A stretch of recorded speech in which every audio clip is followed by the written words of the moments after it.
नमस्कार, मैं रचना शर्मा। चढ़ती कला टाइम टीवी देख रहे हैं सभी दर्शकों का स्वागत करती हूं। आप देख रहे हैं उत्तर प्रदेश के समाचार। उत्तर प्रदेश के पूर्व मुख्यमंत्री अखिलेश यादव ने सफाई में मन से आगामी विधानसभा चुनाव को लेकर बड़ा राजनीतिक संदेश दिया है। उन्होंने कहा कि उत्तर प्रदेश में सरकार बनाने का रास्ता एक बार फिर सफाई से ही शुरू होगा और वर्ष 2027 में प्रदेश में समाजवादी पार्टी की सरकार बनेगी। उनके इस बयान को आगामी चुनावों की राजनीतिक शुरुआत के रूप में देखा जा रहा है। अखिलेश यादव ने कहा कि सफाई की धरती हमेशा से समाजवादी आंदोलन की दिशा तय करती रही है और यहीं से परिवर्तन की नई लहर उठेगी। उन्होंने पार्टी कार्यकर्ताओं से आह्वान किया कि संगठन को बूथ स्तर तक मजबूत करें और जनता से जुड़े मुद्दों को लेकर संघर्ष तेज करें। उन्होंने कहा कि प्रदेश की 403 विधानसभा सीटों पर जीत हासिल करने के लिए संगठन को पूरी ताकत से काम करना होगा। पीडीए, पिछड़ा, दलित, अल्पसंख्यक की ताकत के सहारे सपा पहले से भी बड़ी जीत हासिल करने की तैयारी कर रही है। अखिलेश यादव ने कहा कि सफाई की अगली होली और भी भव्य होगी। फिलहाल सपा प्रमुख अखिलेश यादव का यह राजनीतिक संदेश अब प्रदेश की सियासत में नई चर्चा का विषय बन गया है।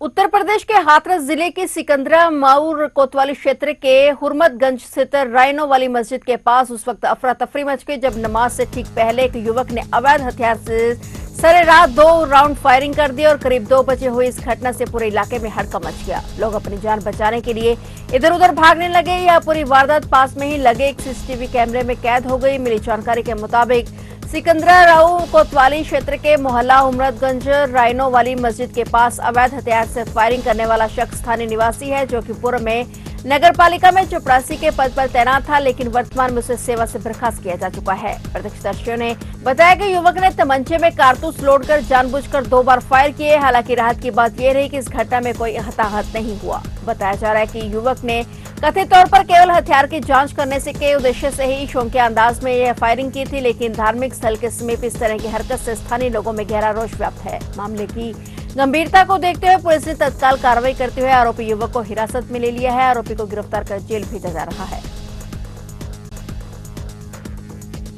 आजमगढ़ पुलिस ने गो तस्करी के खिलाफ बड़ी कार्रवाई करते हुए 2 अलग-अलग थाना क्षेत्रों में हुई मुठभेड़ों में कुल 4 अभियुक्तों को गिरफ्तार कर लिया है। इन मुठभेड़ों में 2 शातिर गो तस्कर पुलिस की जवाबी कार्रवाई में घायल हो गए, जबकि एक आरोपी मौके से फरार हो गया।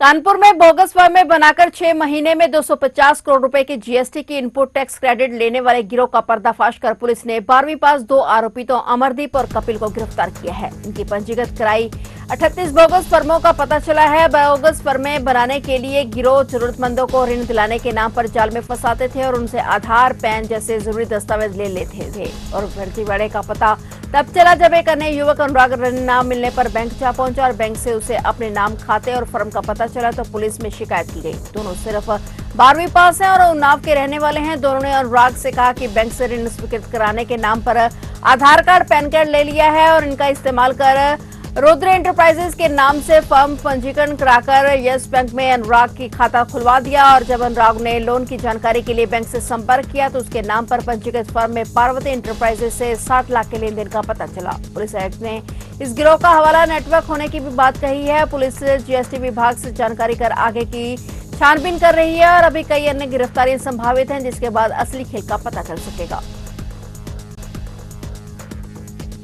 उत्तर प्रदेश के श्रावस्ती जिले में एक बड़ा हादसा हो गया। मलीपुर थाना क्षेत्र में नदी में नहाने गए 4 बच्चे अचानक गहरे पानी में डूबने लगे, जिससे मौके पर अफरा तफरी मच गई। घटना की जानकारी मिलते ही स्थानीय लोगों और पुलिस ने तत्काल बचाव कार्य शुरू कराया। जानकारी के मुताबिक होली का त्योहार मनाने के बाद 4 बच्चे पास की नदी में नहाने के लिए गए थे और इस दौरान अचानक उनका संतुलन बिगड़ गया और वे गहरे पानी में चले गए। बच्चों के डूबने की खबर मिलते ही आसपास मौजूद लोगों ने शोर मचाया और तुरंत बचाव के लिए प्रयास शुरू किए। मौके पर मौजूद एक स्थानीय गोताखोर ने साहस दिखाते हुए नदी में छलांग लगा दी और कड़ी मुशक्कत के बाद 3 बच्चों को सुरक्षित बाहर निकाल लिया गया। तीनों बच्चों को तुरंत उपचार के लिए नजदीकी स्वास्थ्य केंद्र भेजा गया, जहां उनकी हालत अब खतरे से बाहर बताई जा रही है। हालांकि चौथे बच्चे का अभी तक पता नहीं चल सका है। सूचना मिलने पर पुलिस भी मौके पर पहुंच गई और गोताखोरों की मदद से बच्चे की तलाश कराई जा रही है। नदी में लगातार सर्च ऑपरेशन चलाया जा रहा है ताकि लापता बच्चे का जल्द ही पता लगाया जा सके। घटना के बाद पूरे इलाके में चिंता का माहौल बना हुआ है।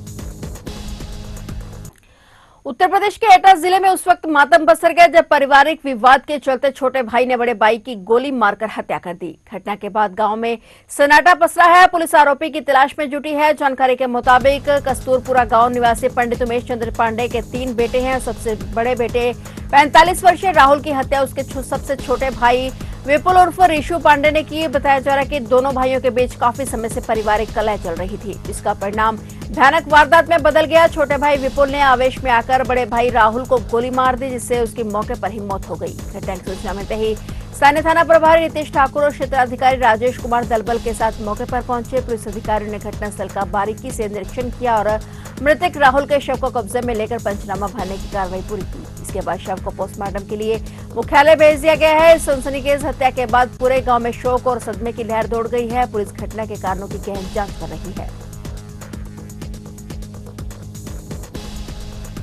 मंडराक थाना क्षेत्र के गांव पड़ियावली में आंगन से निकलने को लेकर हुए विवाद ने हिंसक रूप ले लिया। दोनों पक्षों के बीच जमकर पथराव हुआ और एक पक्ष की ओर से मकान की छत से फायरिंग कर दी गई, जिससे 2 लोग घायल हो गए। घटना से गांव में भगदड़ मच गई। सूचना पर नीरज यादव कई थानों की फोर्स के साथ मौके पर पहुंचे और स्थिति को नियंत्रित किया। घायलों को आगरा रोड स्थित अस्पताल में भर्ती कराया गया। पुलिस ने मुख्य आरोपी सहित कई लोगों को हिरासत में ले लिया है। गांव में अफरा तफरी मच गई। फायरिंग में सक्षम और वहां से गुजरे राहगीर जसवंत घायल हो गए और एसएसपी नीरज यादव भारी पुलिस बल के साथ मौके पर पहुंचे और हालात को काबू में किया। पुलिस ने मुख्य आरोपी कैलाश सहित कई लोगों को हिरासत में लेकर मामले की जांच शुरू कर दी है।